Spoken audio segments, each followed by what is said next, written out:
Welcome to another episode of Artist in the Spotlight. Today I want to introduce you to Grant Maloy Smith. His 2015 album, scheduled to be released later this year, is called Dust Bowl.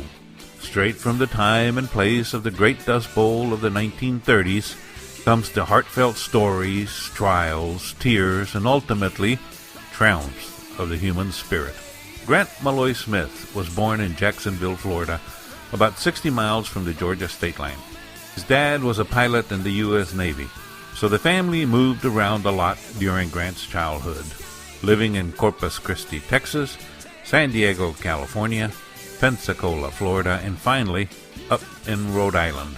His grandmother was from the mountains of Kentucky, and even though she moved eastward, she loved that bluegrass sound for the rest of her life, and she encouraged Grant to appreciate it. She gave him a real gift, an appreciation for traditional American music. Despite the fact that his early work was primarily in the pop and rock genres, there was always something country about his songs. They all told stories and painted pictures with words. After hearing from more than one friend and colleague that he should give American roots a try, he finally gave it a try and never looked back. So here is Grant Maloy Smith. So we're speaking with Grant Maloy Smith, and I want to welcome you to our program. Thank you very much for taking the time to spend with us. Oh, it's my pleasure, Pat. Thank you. And I've been reading a lot, on Twitter and Facebook and stuff about, just how busy you are in terms of, performing and traveling all over the place. Could you tell us a little bit about what's going on? Yeah, I'm hopscotching around the country and playing on both coasts and in the middle of the country and even a little bit in Europe in a couple of weeks. And I try to find places that are welcoming to my kind of music and that where I have a fan base. And I like playing in L.A. and New York. I dress up a lot like I look like a country singer because I've got the cowboy hat and all that kind of stuff. Yeah. And I have a certain look, and that actually works in my favor a lot when I go to the big city of New York or L.A. They're not used to seeing people like me walk down the street, and I draw some attention. I like that. Now, do they think that you're a cowboy, or do they think that you're a country music singer? Well, they usually assume I'm a singer because I probably don't look tough enough to be a cowboy. I'm not that rugged or good looking of a guy, but they figure I'm probably some kind of a country singer, and then they find out I'm more of an American roots thing, and then they wonder what that is too. And but when you hear it, you know it. It's sort of like one of those things you know it when you hear it. Yeah. Now, you said American roots. How's that? Is that like a part of country music? Yes, it's a subgenre of country. That's everybody does it a little bit differently. I mean, you could consider Neil Young to be American roots. You could consider Bob Dylan or Rodney Crowell to be roots. It's it has its roots in traditional country, also bluegrass and folk music, all kind of wrapped up into one. And each person does it their own way. And some people are more folk, some people are more country. I sort of go back and forth a little bit. A lot of my songs are very much like folk songs. Some are more like country songs. Some are a little bit bluegrassy.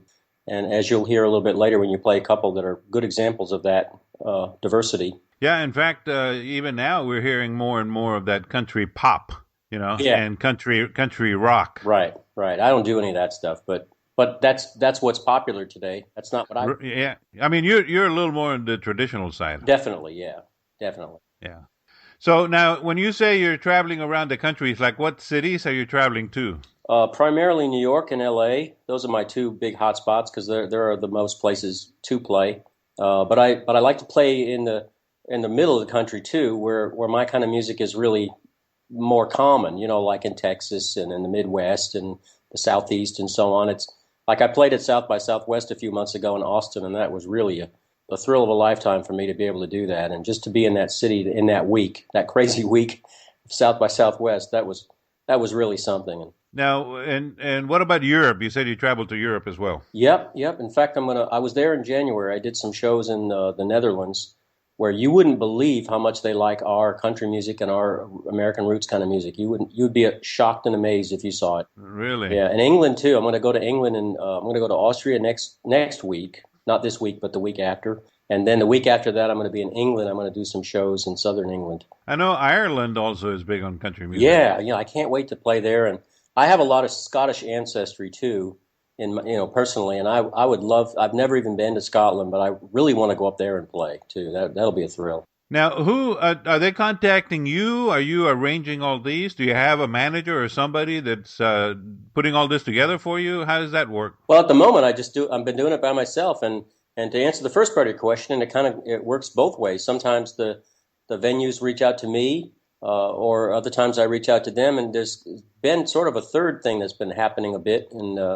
For example, that a show I'm going to do in Glastonbury in 2.5 weeks on July 9th. That was actually set up by a local radio station who's been playing some of my music over there. And then I just happened to mention I was going to be over there, and he said, "Oh, well, man, I'll set you up a show." Of course, he said it with an English accent, but he said, "I'll set you up a show over here, and I'll get some local people to support, be support acts for you, opening acts, we call them here." Right. And so that's great. I mean, radio stations are starting to get involved too, which is fun. Takes some work off of me. Yeah.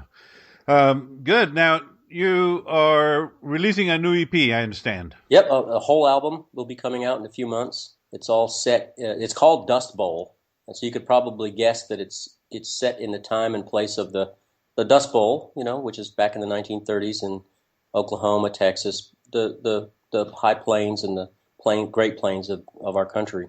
Right. There was I got the idea. Maybe I should just give you a little background on why I decided to make an album about that, if you have time. Yeah, of course. I was writing songs for my next record, and I just happened, a lot of times songwriters will know this, they'll recognize this, that when you write songs, often you have words that just pop out and you figure, well, they're just made up words. I'm going to replace them later when I write the real lyrics to the song. But you just sort of, use them. Like Paul McCartney wrote a song called Scrambled Eggs one day, and a few weeks later, he changed it to be Yesterday. Scrambled eggs. So they're just words that hold a place. They have the right number of syllables in them and so on. And I wrote a song called that I really loved called Never Seen the Rain. And it was an old-timey, sounded like the 1930s kind of a song, old style, old structure and everything, sounded really like traditional country. I fully intended to replace that line because there's a Creedence Clearwater song called Have You Ever Seen the Rain, which is very similar, and I didn't want to make it too similar to that. Right. The song is nothing like that song, but I just didn't want to have a similar title. But try as I might, I could never replace it, so I eventually decided just to go with it and leave it that way, and then I had to write the rest of the song to match the title. So eventually I thought about it, how do I make that make any sense? And I remembered something about the Dust Bowl from school. Then I went on the internet and looked it up, and the more I read about the Dust Bowl and refreshed my own memory, which was very dim after all these years away from school, I read about the Dust Bowl, and the one thing struck out at me like a sore thumb, and that is that because of all the millions of people that had to leave the Great Plains and immigrate other places around the country, right? These are Southern people, most of them, and they took that Southern music that they were playing on their front porches and their back stoops. They took that and they spread it all around the whole country and made our roots music, what is today country and roots music, and they spread it around and made it be known nationally. Wow, okay. The most famous person to do that was Woody Guthrie. He took that kind of root. He sang a lot about the Dust Bowl itself. He was from Oklahoma, and he became a national figure. And I said to myself, I've got to make the whole record be set in that time and place. And so I threw away almost every song I'd written and started over again. It's not a documentary. It's meant to be a record you'd listen to and enjoy, but the songs just all happen to be set in that time and place. Right. So you got how many songs in that EP? It's a full album, so it'll have 12. I believe it's going to have 12 songs. I might cut one out, but I think it'll end up with 12. Okay, yeah, that's a full album. And you said it's going to be released later towards the end of the year? Yeah, sometime in the fall, I believe. Okay. In the autumn somewhere, and I haven't really fully decided yet. When you put out a record today, you have to because I do it by myself. I don't have a big record company to do all these little things for me. So Right. you have to do the whole promotion. You have to work it backward from the release date and start things months in advance. Now, one of those songs that you're going to be, or that we're going to play right now, is in that album called "Old Black Roller." Yes. Tell me about that song. That song is kind of the emotional climax of the album. It's the the Dust Bowl had a beginning, a middle, and an end, and at the beginning everything was fine, and then it got worse. The weather got worse. There was a huge drought. All the crops dried up. The animals died. Everybody lost their farm just about, and also the Great Depression was happening at the same time. So you could imagine how dark those days were for those people. Right. This song tries to embody that. It's really set in that little panhandle of Oklahoma that sticks out over the top of Texas. That really was the epicenter of the Dust Bowl, even though it affected millions of square miles. But that was the worst part of it there. And there's the people of the day called the big storms that rolled in. And by the way, they were sometimes so high they were like miles up into the sky. It looked like a sandstorm like you'd see in the movies from the Sahara Desert, except black. And they rolled in. You could see them rolling across the plains. They called them black rollers. If you look at that new movie Interstellar that came out a few months ago, they show in the future another Dust Bowl happening, like 100 years from now. And so with CGI, they kind of recreated what they looked like back then. That was kind of impressive to see that and terrifying at the same time. But this song is called Old Black Roller, and it's a farmer singing actually to an oncoming dust storm. It's a very dramatic moment. It's strange that we're talking about this because, as we're speaking, I'm just now, like putting together and remembering that my mother was born in Tulsa, Oklahoma in 1923. Wow. So that's about that time period that we're speaking about, right? In the early 20s? Oh, it was in the early and mid 30s that it really happened. So she would have been about 8, 9, 10 years old when it was at its worst. Wow. And I've never spoken to her about it, and she's never spoken to me about it either. That's interesting. Yeah, that is interesting. Wow. All right. Well, listen, let's go ahead and play that song. What do you say? That sounds like a good idea. Okay. Here's Grant Malloy Smith with Old Black Roller.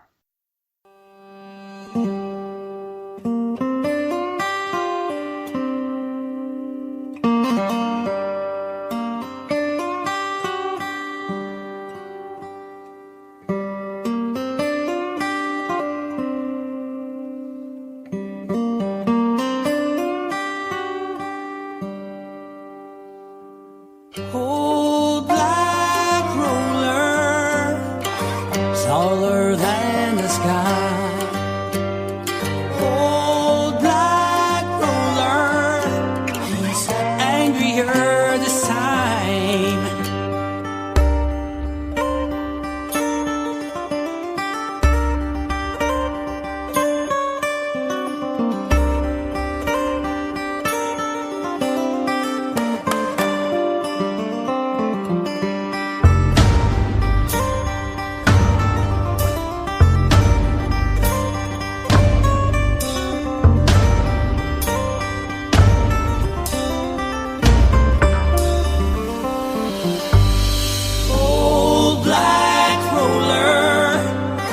Chasing out our plows, raining down pneumonia, killing all our cows. Old black roller, why'd you come today? Half of Oklahoma is blowing dead away.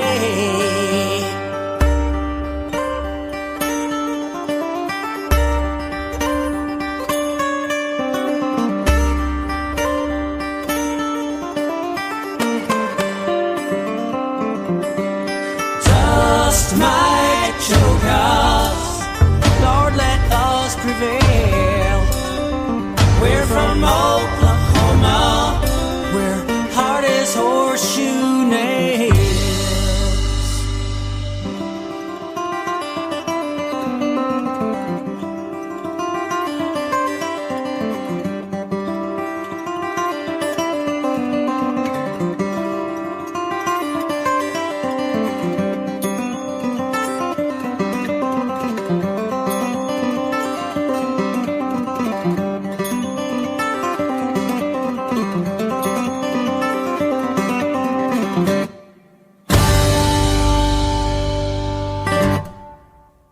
I like that song, Grant. The guitar playing is phenomenal. Yeah, I wish I